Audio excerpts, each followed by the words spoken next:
Road safety wing scientific उसूल अपनाते हुए हादसात से बचाव में मसरूफ़ अमल है। सेफ्टी के हवाले से मैं आपको बताता चलूँ कि मोटरवे से पहले कोई ऐसा मुनज़्ज़म इदारा नहीं था जो कि एक्सीडेंट्स का एनालिसिस करता, उनकी स्टडी करता और उसकी रोशनी में कोई लाए अमल अपना बनाता हादसात की रोकथाम के लिए। तो ये पहली दफ़ा national highways and motorway police में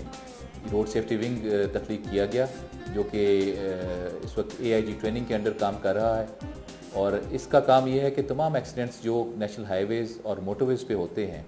उनका एक परफॉर्मा है, माइक्रो एनालिसिस एक्सीडेंट परफॉर्मा उसको कहते हैं, और उसमें उस हादसे की तमाम जुज़ियात दर्ज की जाती हैं और वो हमारे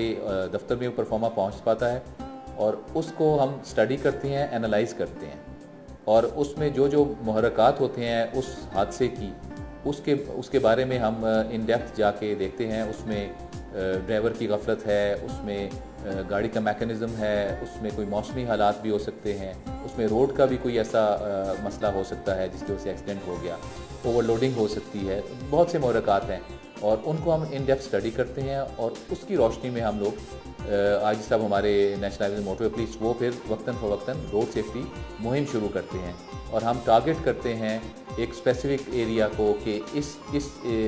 चूँकि ये महरक था और उसकी वजह से ज़्यादा हादसात हुए हैं किसी ख़ास एरिया में, किसी ख़ास मौसम में, तो हम फिर उसके लिए एजुकेशनल कैंपेन चलाते हैं, रोड सेफ्टी की कैंपेन्स चलाते हैं और उसके ज़रिए लोगों को हम बताते हैं कि ये महरक़ात हो सकते हैं हादसात की और इससे बचने के लिए हमें कोशिश करनी चाहिए। और उसी की रोशनी में हम अपने जो हमारे अफसरान हैं जो हम फील्ड में काम कर रहे हैं, ऑन ग्राउंड काम कर रहे हैं, उनको भी उसके बारे में हम बताते हैं कि इन चीज़ों की रोकथाम करनी है, इन चीज़ों के बारे में लोगों को हमने एजुकेट करना है, इन चीज़ों के बारे में हम लोगों को बताना है जिससे कि हम